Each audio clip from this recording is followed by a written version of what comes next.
Ready to have some fun? Here are 19 reasons to watch the 1985 anthology movie, Cat's Eye. Hi everyone, welcome back to my channel. I'm Dave Musson, at Dave Musson on Instagram, and this is a place where I talk to you about Stephen King, and in this video, we're back going through the movies and adaptations of his work. In particular for this one, we're up to 1985, the great year where some very cool people were born, as it happens. And we're looking at the anthology movie Cat's Eye, which features 3 stories, 2 of which, Quitters Inc. and The Ledge, are found in Night Shift, and the third one, The General, which is basically an original idea that King worked up for the movie. So I'm going to give you 19 reasons to watch that one in just a moment, after the train's gone past, and I've plugged some fucking stuff. Train! So, quick plugs. Listen to the Constant Writers podcast, or watch it if you're clicking that link. You can watch it here on YouTube, you can listen wherever you like when it comes to podcasts. Basically, it's me talking to indie horror authors about Stephen King and about their work as well. It's really good, I'm really proud of it. Check it out, it'll give you some new people to go and read as well. You want other recommendations for people to read, and you want some short stories from me, and you want a collection of short stories from me as an ebook for free just for signing up. Hit the link in the description and sign up to my weekly newsletter. And of course you can get over to Amazon and Barnes & Noble and pick up your copy of the Ultimate Stephen King quiz book, which I spent 2 years of my life writing and published in 2022. Do pick up a copy, it's great, and it's a really good way of testing your knowledge. Every Stephen King book, every Stephen King movie, and a bunch of other stuff too. More than 3,000 questions to see how much of a constant reader you really are. But other than that, let's get back to the main event, shall we? So we're talking about Cat's Eye. I'm going to give you 19 reasons to watch it. And I've clustered all the spoilery reasons towards the end, and I'll give you a spoiler alert before they come. So if you've not watched the movie at all, do come with us for the first few reasons, because I won't spoil anything, and I'll let you know when you need to bail if you want to bail. Or you can just stick around and watch all 19. If you've watched the movie before, maybe it's a fun way of revisiting it. Now, at the time of recording this, I couldn't find Cat's Eye to be streaming anywhere, at least not for free, but you can buy it or rent it on a number of places, including YouTube. Or if you're lucky enough to have it deep in your DVD collection, then you can just go and pick it out. And it's definitely worth going and watching again, as hopefully these reasons will show you. Let's get into it. Here are 19 reasons to watch Cat's Eye.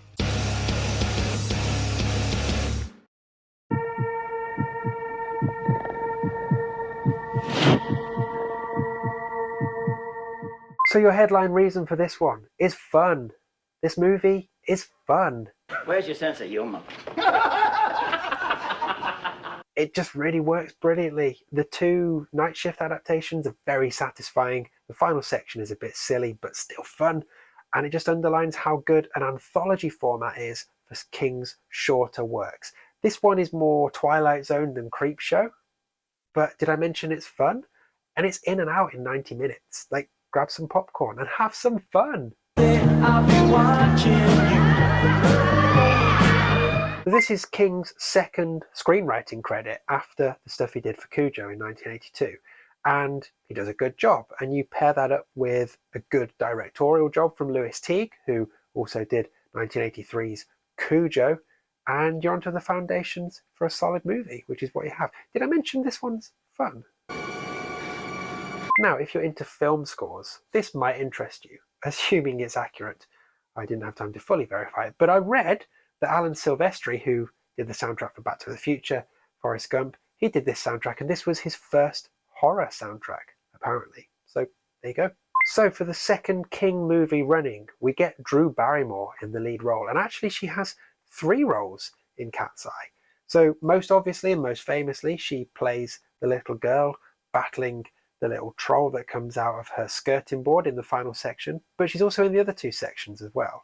In Quitters Inc., she's Dick Morrison's daughter, and in The Ledge, she is the girl on the TV. The rest of the cast is hardly shabby as well. We get Robert Hayes from the Airplane movies doing a terrific job in The Ledge, and we get 2-time Oscar nominee James Woods in Quitters Inc., who puts in a great shift as well. So, good talent on display. I guess, though, the real star is the cat that links all three stories. I mean, I guess, like, if you like cats. Fucking pointless animals. Seriously, though, the cat is important in this. You do see the cat running around throughout all three parts, and they actually used 16 different cats during the filming of this one. No humans in cat suits, though, like we got in Cujo, because cats are an inferior animal. Now, originally, the plan from Lewis Teague was to have a section right at the start of the movie where we kind of get a bit more of an explanation of what this fucking cat is doing and what its motivations are. I mean, good luck with that. Trying to find out the motivations of a fucking cat is a thankless task. But anyway, apparently that was supposed to be there, but the studio decided to cut it, which has led to some people being a little confused by the cat. And I get that, but my advice with it is just go with it. Now, interestingly, the original plan for the third story in this wasn't going to be the general, which is what we got. It was going to be Sometimes They Come Back, another night shift story. But Dino De Laurentiis, who is one of the producers on this, he kind of liked that so much that he held on to it and eventually made his own TV movie full-length version of it in 1991. Lastly, before spoilers, I want to reiterate how much fun this is. This is not trying to have some grand message. It's not trying to do anything that it can't do. It just wants to entertain you. And, well, it does a really good job of that. You're right, Mr. Kressner. This is a lot of fun. Okay, from this point on, this is potentially where things might get spoiled for you if you've not watched this movie before. So consider this your spoiler alert, and if you need to leave here, then please do and come back soon. Otherwise, stick around because I've got some more reasons for you to watch Cat's Eye. Okay, so we've got the two night shift tales on this, and for me, both takes are really, really good. They're both tense, they're both a bit nasty, and they're both really enjoyable, just like the short stories here. I want to see more anthology style workings of the stuff in these books. It really does work well. So, fun fact about the cat in the Quitters Inc. section. So there's a section in that where the cat is supposedly receiving electric shocks and jumping up from the floor. And the way they achieved that was actually having an animal handler underneath the cat and sort of blowing air up at it. So it was shocking but not electrifying the cat and making him jump up. But rest assured, the cat wasn't being electrocuted there, even though it does look like it. So I'm going to reference my favourite scene here because there's a ton of Easter eggs to explore. This is the first Easter egg heavy King adaptation. And actually I say favourite scene, but basically it's the entire section of the ledge. So, I mean, insert clip here.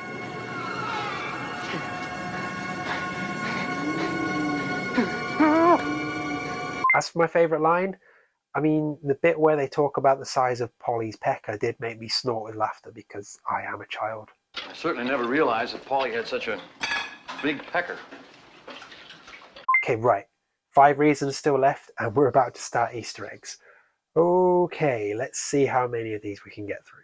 So in the first few minutes alone, the cat is chased by a bloody St. Bernard, and the cat is also almost run over by a red and white car, which I'm not entirely sure, but I think might just be a reference to Christine. There's a bumper sticker on it, but it's such a subtle message, I just can't be sure.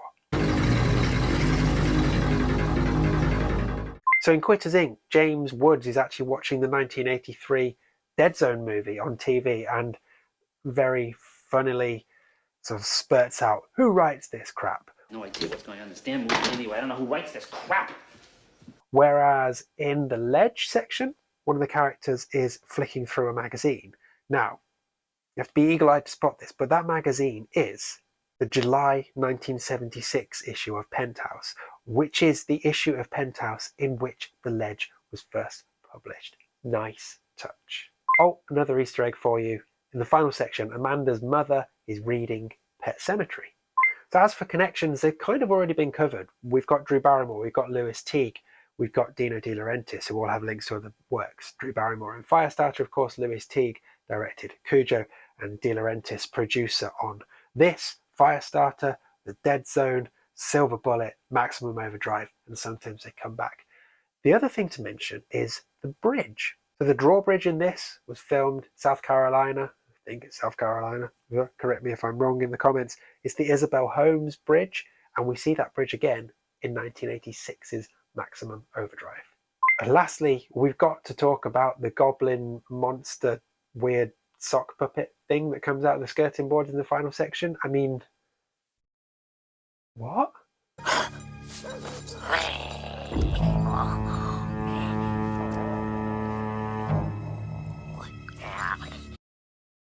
Okay, there are 19 reasons to watch Cat's Eye. If you've seen this one, let me know what you think of it. Do you find it as much fun as I do? What's your favourite section? All of that kind of stuff. And if you want to come and say hi on Instagram, I'm at Dave Musson. And if there's other things you want to do, if you've got a bit of spare time, then check out the Constant Writers podcast. It's really good. Sign up to my newsletter, you get this for free as an ebook, and you get a nice email every week. And if you've got a bit of spare pocket money, then hey, pick up the Ultimate Stephen King quiz book from Amazon or Barnes & Noble, and you can run your own Stephen King trivia nights just for yourself or for all of your friends whenever you like. More than 3,000 questions, every single book, every single movie, including Cat's Eye, of course. So yeah, go knock yourself out. Next time, we're off hunting men in black bear costumes. Sorry, we're hunting werewolves.